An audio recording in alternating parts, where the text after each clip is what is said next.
এক একটা দাঁত হবে ওই 30,000 উহুদ পাহাড় সম পরিমাণ বিশাল। প্রত্যেকটা মুখে থাকবে দুটি করে ঠোঁট, এক একটা ঠোঁট হবে সমগ্র দুনিয়ার মতো বিশাল। এ ভাই, প্রত্যেকটা ঠোঁটে লোহার জিঞ্জির লাগানো থাকবে, এক একটা জিঞ্জিরে 70,000 করে করা থাকবে। আল্লাহ রাব্বুল আলামিন বলেন, হে ফেরেশতারা তোরা কই, যা জাহান্নামের গলায় শিকল লাগাইয়া আরশের ময়দানে নিয়ে আয়। আমার গুনাহগার বান্দাগুলো একটু দেখুক তারা শখ করে কোন জাহান্নাম কামাই করেছে। কিন্তু সাবধান, ওই জাহান্নামকে শক্ত করে ভালো করে শিকল দিয়া বেঁধে তারপরে নিয়ে আসিও। এ ভাই,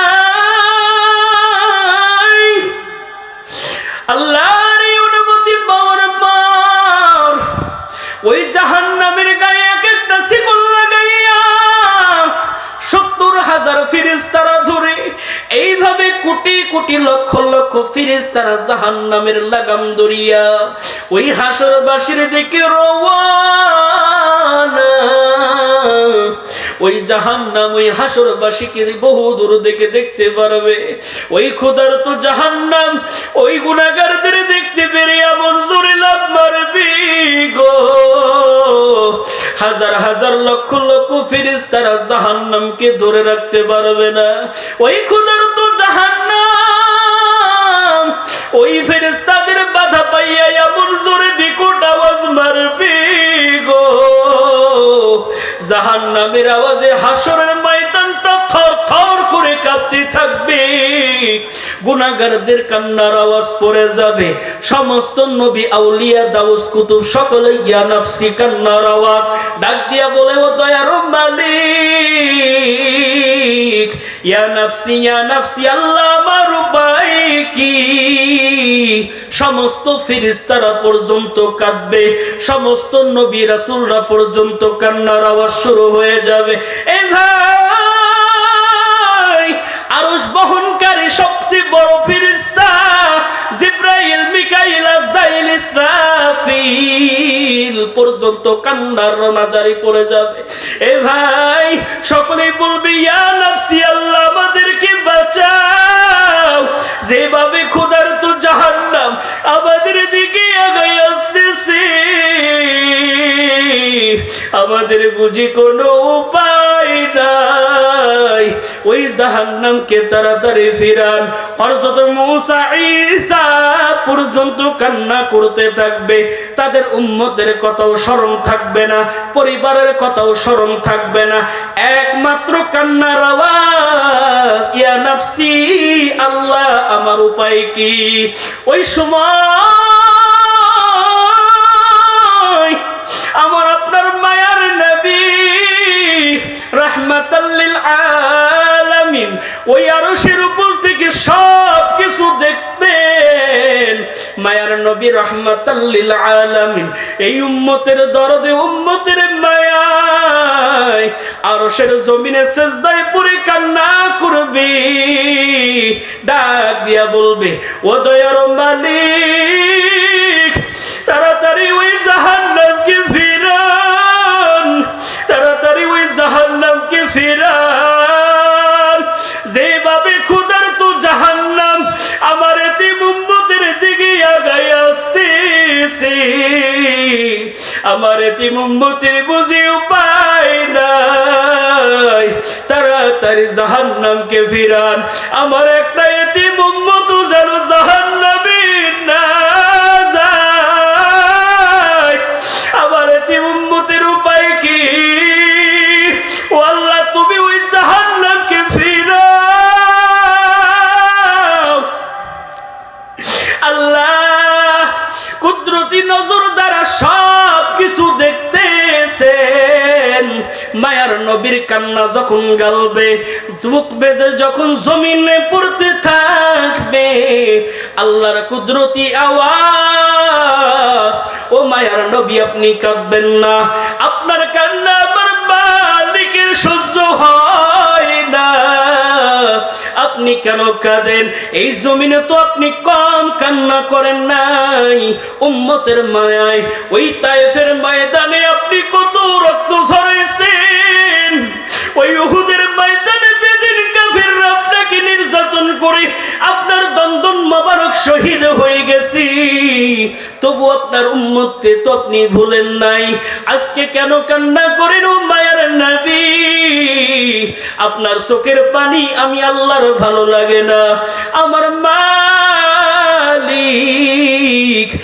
এক মুষ্টি, আল্লাহ রাব্বুল আলামিন এক মুষ্টি পানি লইয়া মায়ার নবীর হাতে দিয়া বলবেন, যাও এই পানিটা গিয়া জাহান্নামের গায়ে ছিটায়া দাও। আমার আপনার মায়ার নবী রাহমাতাল লিল আলামিন এই পানিটা পাওয়ার পর উম্মতের দরদি, উম্মতের মায়ায় ওই জাহান্নামের দিকে দৌড়, ওই জাহান্নামের কাছে গিয়া ওই পানিটা ছিটাইয়া দেওয়ার সাথে সাথে ওই জাহান্নাম পিছনের দিকে দৌড়। আমার মায়ার নবী রাহমাতাল লিল আলামিন ডাক দিয়া বলে, ও দয়ার মালিক, যেই ক্ষুধার্ত জাহান্নামকে কেউ ধরে রাখতে পারে না, হাজার হাজার লক্ষ লক্ষ ফেরেশতারা শিকল বেঁধেও রাখতে পারলো না। এইটা কেমন কুদরতের পানি! ওয়াল্লাহ এটা বুঝি রহমতের বৃষ্টির পানি, নাকি আবু হায়াতের পানি, নাকি জমজম কূপের পানি, নাকি রহমতের বৃষ্টির পানি, নদী খাল বিলের পানি? আমার আল্লাহর কুদরতি আওয়াজ, ও নবী আমার, এটা রহমতের বৃষ্টির পানিও না, এটা জমজম কূপের পানিও না, এটা আবু হায়াতের পানিও না, এটা হলো আপনার এতিম উম্মতের চোখের পানি। এ ভাই, আমার মায়ের নবী আমাকে আপনাকে ভুলবে না রে ভাই। আমার আল্লাহ বলেন, আপনার উম্মতেরা সারাদিন কষ্ট করে মাথার ঘাম পায়ে ফেলে উপার্জন করে সারাদিন মেহনত করে, আমি আল্লাহকে ডাকার মতো সময় পাই না। আমার বান্দা, আপনার এই উম্মতেরা কিন্তু আমি মালিককে ভুলে নাই। সারাদিন কাজকর্মে ব্যস্ত থেকে রাতের মধ্যে যখন বিছনায় ঘুমাইতে গিয়া ওই বালিশের মধ্যে মাথাটা যখন লাগায়, ওই মাথাটা লাগানোর সাথে সাথে চোখটা বন্ধ করার সময় মনে পড়ে যায় আমার মালিকের কথা। ওই বান্দা আমার মালিককে তখন স্মরণ করে চোখের পানি ছেড়ে কান্না করে আর বলে, ও দয়ার মালিক, তোমার দেওয়া নেয়ামত একটা দিন আমি নষ্ট করলাম, গুনাহে কাটাইলাম। আমি তো বান্দা ইবাদত তেমন কিছু করতে পারলাম না, নামাজ কামাই দিলাম, কত মিথ্যা কথা বললাম, কত এতিম অসহায়ের হক নষ্ট করলাম। আজকে ঘুমাইতে গিয়া যেইভাবে চক্ষু বন্ধ করে ঘুমাইতে যাই, রাতের গহীন আধারে ওই তীব্র ঘুমের মধ্যে মালাকুল মউত যদি এসে আমার রূহটা নিয়ে যায়, আর এই ঘুম যদি আমার শেষ ঘুম হয়ে থাকে, ওই আল্লাহ তোমার কার হাসরের দিন কি জবাব দিব? ওই কবরে কি জবাব দিব? ওই ফুলসিরাতের রাস্তা কেমনে পার হব? আল্লাহ তোমার মিজানের পাল্লায় আমল কি? আমার আমল পাল্লায় ভার ওজন দেওয়া হবে। এই চিন্তা করে কান্না করে চোখের পানি ছেড়ে আমি আল্লাহর কাছে যখন তওবা করেছে, আমার বান্দার চোখের পানি এত ভালোবাসি, আমি আল্লাহ ওই চোখের পানিকে মজবুত শক্তি আমি সুন্দর করে মজুত রেখে দিয়েছি, জমা রেখে দিয়েছি। আজকের চোখের পানির দাম, শক্তি, মান আমি আল্লাহ এত দিয়েছি, দুনিয়ার কোন প্রাণী, দুনিয়ার কাউকেও এত শক্তি ক্ষমতা আমি আল্লাহ দান করি নাই। এর জন্য চোখের পানির দাম আছে না নাই? এই চোখের পানি ছাড়তে হবে রে ভাই। এই দুনিয়ার জন্য কত কান্না, আমার মালিকের জন্য কয় ফোঁটা চোখের পানি ফালাইছো রে যুবক। আমার মালিক যদি বলে ফেলে রে হে গোলাম, আমি আল্লাহ তোরে তো কোনো কিছুর কমতি দেই নাই, সুন্দর করে তোরে বানাইলাম, সুন্দর রূপ দিয়া দিলাম, দেহ দিয়া দিলাম, সুন্দর তোরে যৌবন দিয়া দিলাম, এত নাজ নিয়ামত বরকত তোরে দিলাম, কই গোলাম আমি আল্লাহর জন্য তো একদিন কান্না করার মতো সময় কি তোর তৌফিক হয় নাই? যদি বলে ফেলে রে ভাই, আমার আপনার অবস্থা করুণ হবে। কথা বলে, এই জন্য কান্নাওয়ালা হতে হবে কিনা বলেন? কান্নাওয়ালা হতে হবে কিনা বলেন?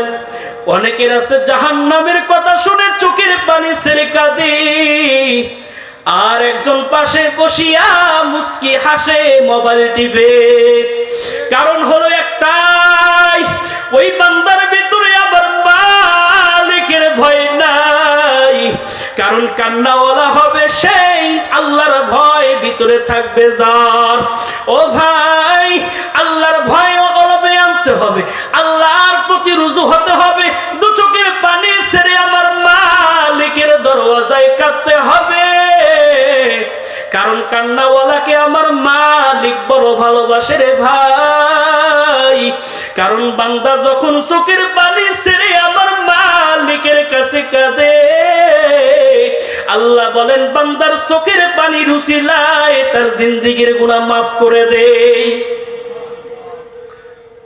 সম্মানিত উপস্থিতি, আর বয়ান দীর্ঘই করব না, সময় অনেক হয়ে গেছে, 12টা বেজে যাচ্ছে। এই যে এত সুন্দর পরিবেশ, এত সুন্দর পরিবেশ যারা করে দিল, বলেন এই পরিবেশটা কি এমনি এমনি হয়েছে? এর পিছনে শ্রম, অক্লান্ত মেহনত। আমার যুবক ভাইয়েরা মানুষের দ্বারে দ্বারে গিয়েছে, মানুষের হাতে পায়ে ধরেছে, 2, 4, 5, 10 টাকা যা পেয়েছে দিছে, করছে। কিন্তু আমার ওই ভাইদের আগামীকালও মাহফিল কিন্তু এখানে আছে না? আছে। এই 2 দিনের মাহফিল টানতে গিয়া বলেন টাকা পয়সার দরকার আছে না নাই? আছে। এই যে ভাইরা যদি আজকে এখানে গান বাদ্য বাজনা নর্তকী এনে যদি নাচাইতো, বলেন ভাই এখানে লোক কম হইতো না বেশি হইতো? বেশি হইতো। তাকে সাপোর্ট করতো, তাকে বাহবা দিত, আর তো বলতো ভাই এ ভাই তোমরা তো ভালোই কাজ করছেন, ভাই সুন্দর নর্তকী নাচাইছেন, আমার দেখি মন ভরে গেছে, এত সুন্দর কাজ আরো করবেন, আরো সাপোর্ট দেবো। কন না কন? আর আজকে তোমার বাচ্চাগুলা এত সুন্দর মহৎ উদ্যোগ নিছে, কোরআনের মাহফিল করে দেখাইছে। এই বাচ্চাদেরকে বাহবা সাবাস দেওয়ার জন্য আমরা প্রস্তুত আছি তো ভাই? এদেরকে উৎসাহ দেওয়া দরকার আছে না নাই? আজকে যদি এদেরকে উৎসাহ না দেই, যদি ধিক্কার জানাই, আজকের এই সন্তানগুলা আগামী দিনে এরা নিভে যাবে, এদের উজ্জ্বল ভবিষ্যৎগুলা নষ্ট হয়ে যাবে, এরা শয়তান হবে, বেদিন হবে, কিন্তু আল্লামা দ্বীন মোহাম্মদ সাইদুল্লাহর মতো হবে না। কথা বলে ঠিক নেই না? হাফিজি হুজুরের মতো হবে না। সম্মানিত হাজিরিন, তাহলে এদের সাপোর্ট দেওয়ার দরকার আছে না নাই? এই কোরআনের মাহফিলে দান করলে লস না লাভ? আচ্ছা, এই মাহফিলে আজকে যুবকদের সাপোর্ট দেওয়া বলতে শুধু বললাম হে ভাইয়েরা, হে যুবকেরা তোমরা করো আসি, কিন্তু আর্থিক সহযোগিতা করব না, এটা যদি মনে মনে সিদ্ধান্ত নেন, বলেন তো এই ছেলেরা এত সুন্দর পরিবেশ করতে শেষ পর্যন্ত পারবে? কষ্ট হয়ে যাবে না? এক ভাই আরেক ভাইয়ের প্রতি জুলুম দেওয়া, এটা কি ইসলামী বৈধতা আছে? নাই। কোরআনের কাজ সবে মিলে করি কাজ, হারি জিতি নাহিলাস। এখানে সবাই মিলে কাজ করব। এখানে এমন কোন আল্লাহর বান্দা আছে? হ্যাঁ, আমার কলিজার টুকরা আম্মা জানেরা আছে, এরা আবার দান করতে পটু, যা করুক আর না করুক, মাহফিলে এলে 2, 4, 5, 10 টাকা নিয়েই আসবে। এরা জানে যে মাহফিলে গেলে খালি হাতে ফিরবো না, হুজুর বলবে যথেষ্ট পরিমাণ যা সাধ্য আছে দান করে দোয়া নিয়ে বাড়িতে ফিরবে। আমার আম্মা জানেরা নিয়ত করে আসেন। এইখানে কোন যুবক আছে এই মাহফিল শুনে মৃত্যুর চিন্তা করে, কবরের চিন্তা করে? অনেকের আছে মা নাই, বাবা নাই, কলিজার টুকরা স্নেহের বড় ভাই নাই, অনেকের আছে বোন নাই, দাদা নাই, দাদি নাই। আজকে কলিজার টুকরা মা যদি হায়াতের জিন্দেগিতে বেঁচে থাকতো, বলেন ওই মার জন্য শীতের পোশাক দেওয়া লাগতো না নাই? আজকে মা অন্ধকার কবরে ঘুমাই আছে, ওই গহীন কবরে কেমনে আছে আমি আপনি কেউ জানি না? ওই মা দুনিয়াতে সামান্য কষ্ট মার সহ্য হইতো না। সামান্য রাতে যদি একটু শীত লাগতো, ঠান্ডা লাগতো, বারবার খোঁজ নিতাম মা কেমনে ঘুমাইছে। আজকে কবরে, ওই গহীন কবরে মাটির, ঠান্ডা মাটির মধ্যে ঘুমাই আছে, যেখানে লেপের ব্যবস্থা নাই, আরামের ব্যবস্থা নাই, লাইটের ব্যবস্থা নাই, তোষকের ব্যবস্থা নাই, লেপের ব্যবস্থা নাই, ওই নরম ঠান্ডা মাটিতে ঘুমাই আছে। মা কেমনে আছে আমি আপনি জানি না। ওই মা কবর থেকে প্রতিনিয়ত ডেকে বলতেছে, সন্তান তোমাদের কাছে হকদার হলাম আমরা, তোমরা দান করো, সদকা করো, কারণ কবর জায়গাটা বড় ভালো জায়গা নয়। এখানে কষ্টে আছি, আপনাদের দিকে ধিক্কার, আপনাদের দিকে ডেকে ডেকে বলতেছে, আর সদকা করার জন্য বেশি বেশি বেশি বেশি করে কান্না করতেছে। তারা জানেন রুহের চিৎকার আর্তনা সব সময় করে। যদি কোনো রুহ কষ্টে থাকে, তার অবস্থা যদি খারাপ হয়, কবরটা যদি জাহান্নামের গর্ত হয়, সে প্রতিনিয়ত কান্না করে। আর পরিবারের দিকে ডাক দিয়ে বলে, তোমরা কি আছো, তোমরা সদকা করো, দান করো, যেন আল্লাহ আমাকে কবরের জগতে ভালো রাখে। এই কবরের জগতে আমার মার জন্য এই শীতের কালীনে বেঁচে থাকা কালীন যদি আমার মাকে ঠান্ডার হাত থেকে বাঁচার জন্য 500 টাকা দিয়ে একটা জ্যাকেট, একটা রুমাল, একটা মাকে চাদর, শীতের পোশাক কিনে দিতাম, ওই মা যেহেতু দুনিয়াতে আজকে নাই, ওই মাকে, মা যেন কবরে থাকে, এই চিন্তা করে একটা শীতের পোশাকের 500 টাকা হুজুরের হাতে দিয়ে মার জন্য দোয়া নিয়ে আজকে বাড়িতে যাব। কে আছো দাঁড়াও, ইনশাআল্লাহ আমি তার জন্য দোয়া করবো। কে আছো, এখন না দিতে পারে কালকে দিবেন, বাকি লেখাইবেন। কে আছেন দাঁড়ান, কে আছেন বাবাজি আমার দাঁড়ান। মা প্রেমিক, বাবা প্রেমিক আপনার, আজকে মা আপনার বাবা আপনার জন্য অট্টালিকা সম্পদ রেখে দিয়েছে। হে ভাই, চিন্তা করেন, লাখ লাখ টাকার সম্পদ আপনার জন্য রেখে দিয়েছে। ওই মা কবরে কেমনি আছে আপনি জানেন? হে মা, ভাইরা আমার কে আছেন? একজনও নাই? তরুণ যুবক ভাইরা নাই? বৃদ্ধা বাবাজিরা কেউ নাই? 500 টাকা দাঁড়িয়ে আমার হাতে দিবেন আর বলবেন, হুজুর আমার বাবার জন্য দোয়া করেন, আমার মার জন্য দোয়া করেন। তারা আজকে কবরে কেমনে আছে জানি না। আমার মা বাবার জন্য কবরে জগতে ভালো থাকেন, এর জন্য আমার মা বাবার জন্য দুনিয়াতে বেঁচে থাকাকালীন 500 টাকা দিয়া একটা শীতের পোশাক কিনে দিতাম। ওই টাকাটা আজকে আমি আপনি হুজুরের হাতে দিলাম, দোয়া চাই। এই যে আমার তরুণ যুবক ভাই, লিল্লাহে তাকবীর, লিল্লাহে তাকবীর। আল্লাহ আমার ভাইকে কবুল করে নেন। আল্লাহ আমার এই যুবক ভাইদেরকে ওমর বিন খাত্তাব, ওমর বিন ওয়ালিদের মতো বানাইয়া দেন। আল্লাহ আমার ভাইয়ের মা বাবা যদি হায়াতের জিন্দেগিতে না থেকে থাকে, আল্লাহ তার কবরটাকে জান্নাতের বাগান বানাইয়া দেন। তার মা বাবার কবরটাকে প্রশস্ত করে দেন, জান্নাতি নাজ নিয়ামত দ্বারা ভরপুর করে দেন। আল্লাহুম্মা আমিন।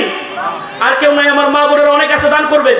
আমার কলিজার টুকরা আম্মাজানদেরকে বলবো, আপনাদের অনেকের মা নাই, বাবা নাই, আপনাদেরও মনে চায় আপনার সন্তানকে আজকে শীতের মধ্যে কত লাখ লাখ টাকা খরচ করে, বিভিন্ন খরচ করে, হাজার হাজার শত শত টাকা কসমেটিক কিনে আপনি ব্যবহার করেন, আপনার সন্তানকে পড়ান, আপনার পরিবারের কাজে, বিভিন্ন কাজে ব্যয় করেন। আপনার মা, আপনার বাবার কথা কি মনে পড়ে না? হে মা, আপনার বাবা কষ্ট করে আপনাকে বিবাহ দিয়েছে, ভালো জায়গায় ভালো খাবার দাবারের ব্যবস্থা করে দিয়েছে। হে মা, আপনার ওই বাবার জন্য, মার জন্য 500 টাকা কোনো বাচ্চার দ্বারা পাঠিয়ে আমি হুজুরের কাছে দোয়া নিবেন না ইনশাআল্লাহ? হে মা, তাড়াতাড়ি দেন। আমি চাই আমার কোন মাটা আগে দিবে, একজন হলেও এখানে পাঠাইতে হবে। আমার আম্মাজানের জন্য দোয়া করব। একটা এশকের গজল গাবো, আপনারা শুনবেন? শুনবেন? এশকের গজল গাবো। ওইখানে একটা গজল গাইছিলাম আপনাদের এখানে, সবাই বলছিল, এর জন্য বলছিলাম এখানেও বলবো, শুনবেন? কিন্তু মোনাজাত না করে কেউ যাবেন না বাবাজি আমার। শেষ পর্যন্ত থাকলাম। কথা হলো কি, বাড়িতে রাতের বেলা ঘুমাইলাম, সকালে উঠলাম, বেরাস টেরাস সব করলাম, পোশাক টোশাক সব গাই দিলাম, কিন্তু ভাত না খাইয়া কাজে গেলাম। বলেন ভালো লাগবে? না। আপনি তেমনই বয়ান টায়ান সব